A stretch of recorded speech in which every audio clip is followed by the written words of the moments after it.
সুপ্রিয় বন্ধুরা, আসসালামু আলাইকুম। আশা করি আল্লাহর অশেষ রহমতে সকলেই খুব ভালো আছেন। আজকে আমি আপনাদের শোনাবো হযরত আয়েশা রাদিয়াল্লাহু আনহার জীবনে বিয়ে ও বৈবাহিক জীবনের শুরু। যে বিয়ে তৎকালীন কুসংস্কারের মূলে আঘাত করে। পর্ব ৫। মাত্র ৬ বছর বয়সে তার বিয়ের কথা চলছিল জাবির ইবনে মুতাইম এর সাথে। অবশ্য শেষ পর্যন্ত তিনি মা আয়েশা রাদিয়াল্লাহুকে বিয়ে করলেন না, এই ভয়ে যে তাকে বিয়ে করলে পরিবার ইসলামের ছায়াতলে চলে আসবে। প্রচলিত নির্ভরযোগ্য মতানুসারে মা আয়েশা রাদিয়াল্লাহুর বয়স যখন ৬, তখন শিশু আয়েশার সাথে হযরত মুহাম্মদ সাল্লাল্লাহু আলাইহি ওয়াসাল্লামের ৫০০ দিরহাম মোহরের বিনিময়ে বিয়ে হয়েছিল। কিন্তু সে সময়েই তাদের বৈবাহিক জীবন শুরু হয়ে যায়নি, বরঞ্চ নির্ভরযোগ্য মতানুসারে মা আয়েশা রাদিয়াল্লাহুর বয়স যখন ৯ বছর, মতভেদে ১০ বা ১৫ বছর, সে সময় থেকে তাদের বৈবাহিক জীবন শুরু হয়। ৬ ও ৯ বছরের মধ্যবর্তী সময় তিনি পিতৃগৃহে শিশুসুলভভাবে কাটিয়েছিলেন।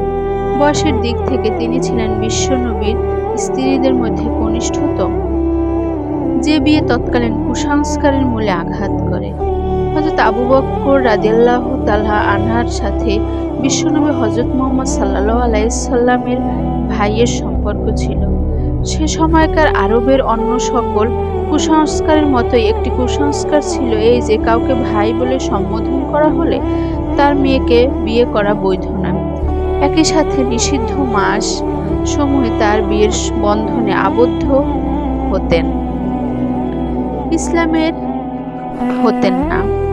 ইসলামের উদ্ভাসিত আলো এ সকল ধারণার মূলে আঘাত করল। হযরত আয়েশা রাদিয়াল্লাহুর সাথে মহানবী হযরত মুহাম্মদ সাল্লাল্লাহু আলাইহি সাল্লামের বিয়ে হলো শাওয়াল মাসে। পরবর্তীতে কিছুকাল পরে আরেক শাওয়াল মাসে মহানবী সাল্লাল্লাহু আলাইহি সাল্লামের সাথে আয়েশা রাদিয়াল্লাহুকে নিজের ঘরে উঠিয়ে এনেছিলেন। এ মাসে কোনো এক সময় সেখানে মহামারী হয়েছিল বলে এই মাসকে অশুভ ধরা হতো। এভাবেই মহানবী হযরত মুহাম্মদ সাল্লাল্লাহু আলাইহি সাল্লাম উভয় কুসংস্কারের মূলে আঘাত করলেন। বন্ধুরা, আমার ভিডিওটি আজ এ পর্যন্তই। সবাই শুনবেন, ইনশাআল্লাহ সবার ভালো লাগবে। মা বোনরা সতর ঢেকে নামাজ পড়বেন, নতুবা আপনাদের নামাজ কবুল হবে না। সবাই ভালো থাকবেন, সাবধানে থাকবেন, নিরাপদে থাকবেন। আসসালামু আলাইকুম।